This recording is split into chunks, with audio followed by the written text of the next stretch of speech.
That everything you hoped for? Jury's still out. But man, can't deny that view. Game pickup! Building the Gamecube!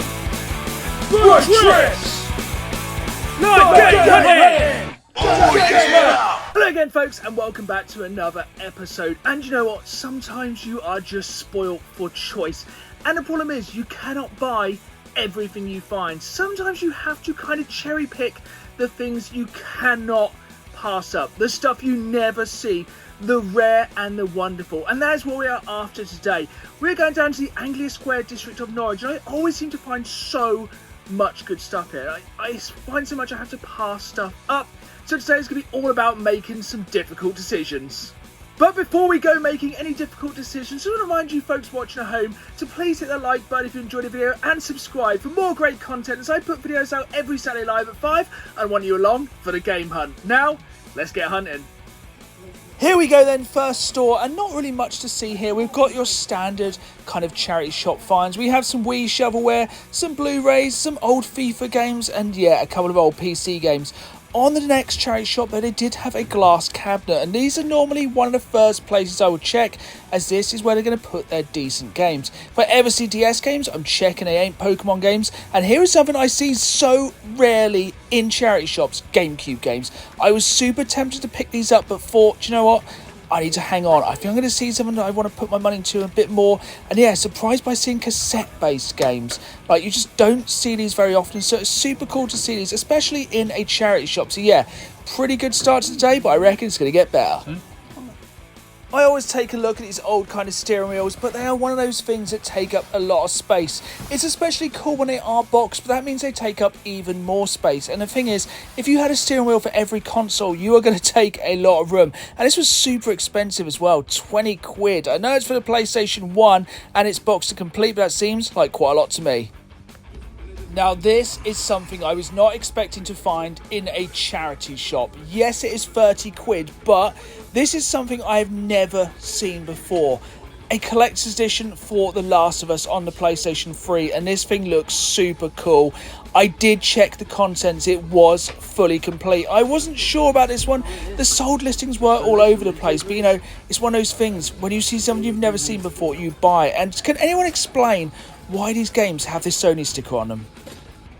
Next charity shop, and not really much, well, a lot to see here, but not really anything worth picking up in this sea of like kind of Wii shovelware. And you know, that is the thing with charity shops, you are going to see a lot of Wii shovelware, a lot of sports games, and you know, not a lot of them much, but you've always got to scan these games. You never know when there's going to be something hiding inside there. Like, you can pick up a Minecraft or a decent value game and it's kind of worth your hunt.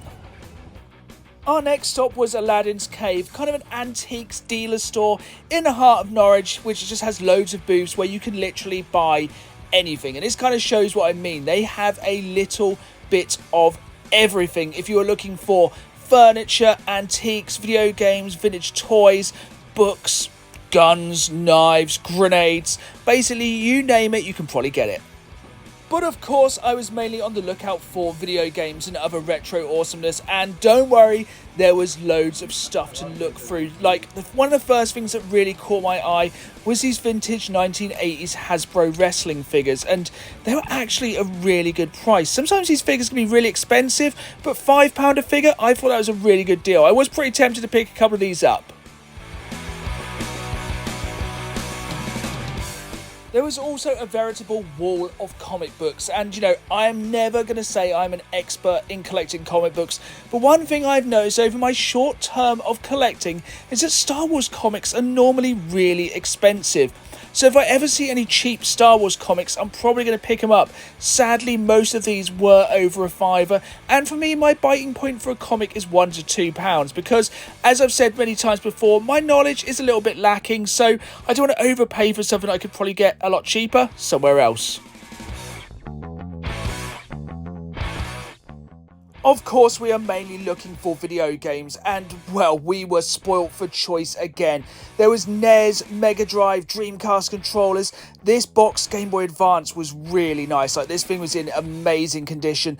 And yeah, one thing I was really tempted by was this box copy of Super Mario Bros. For the NES. But you'll see here, when I kind of swing around the back, the box did have some pretty bad damage on the back. Otherwise, I'd have probably picked this one up. One of the definite highlights of the day was the collection of box Mega Drive games they had. There were some amazing titles here, and they were priced pretty good, and they were in really, really good condition. There were some real standout titles here, and I was tempted to pick up quite a few of these. I think the one that stood out to me was the X-Men game, as I've been watching the X-Men animated cartoon for the 90s on Disney in a minute, and I'm loving it. Speaking of the Mega Drive, here is something you don't see every day, a Japanese Mega Drive. Like, I don't think I've ever seen one. And also they had a really good bundle price on like the kind of PAL Mega Drive, like 40 quid for a Mega Drive in 2022, I think is a pretty good price. And one thing that really surprised me, and this was super cool, is that they actually had some boxed Japanese games for the Mega Drive. And the artwork on these is so much cooler than the PAL release. It's like, I just love it. I think they're so cool. Like, I gotta admit, I'm kind of tempted to maybe start a Japanese Mega Drive collection. I think it'd be awesome. I think I have a bit of a soft spot for these kind of vintage handheld electronic games. I just really love them, and to see some of these complete in the box is just really cool. Like, I like the Captain Scarlet one.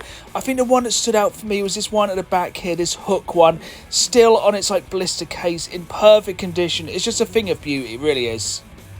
There was just so many cool things on the shelves today, and something that always jumps out to me is Gamecube games. I know we had seen some earlier in the day, and I resisted them, but these ones were super cheap. And at the end of the day, I'm really, really trying to bolster my Gamecube collection, because you just see Gamecube games less and less in the wild. And to be able to pick these up for equal or less than the price of being CX, I'd be rude not to.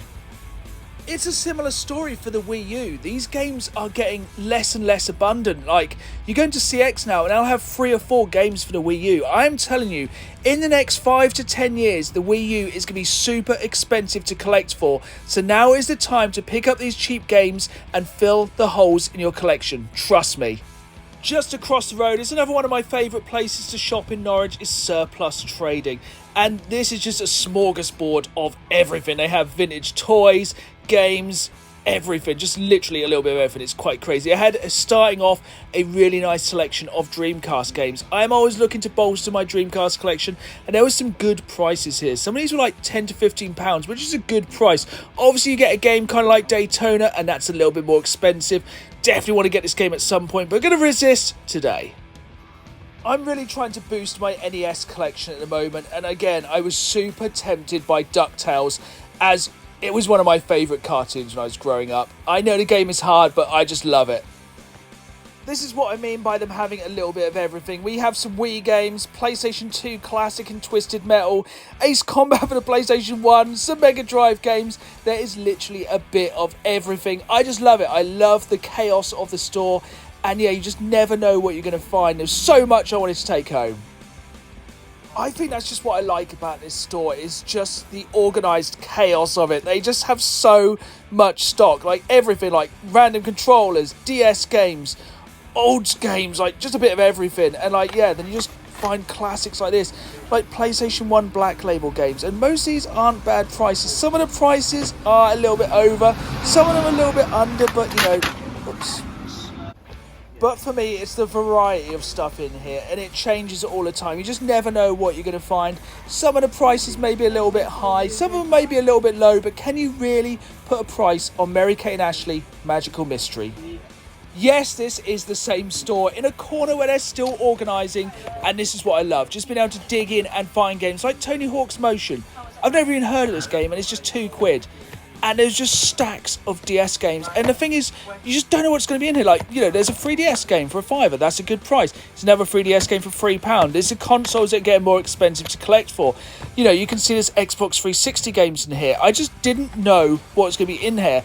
I was pretty tempted to pick up that Nintendo, because I know that trades into CX, but I'm not really trying to pick up trade-in today. I'm trying to pick up some cool bits to add to the collection. And yeah, If I see a box like this, you know I'm going to dig through it. It's like the same when I go to the car boots. If I see a box full of random games, I will dig through it. There were some really, really good prices in here.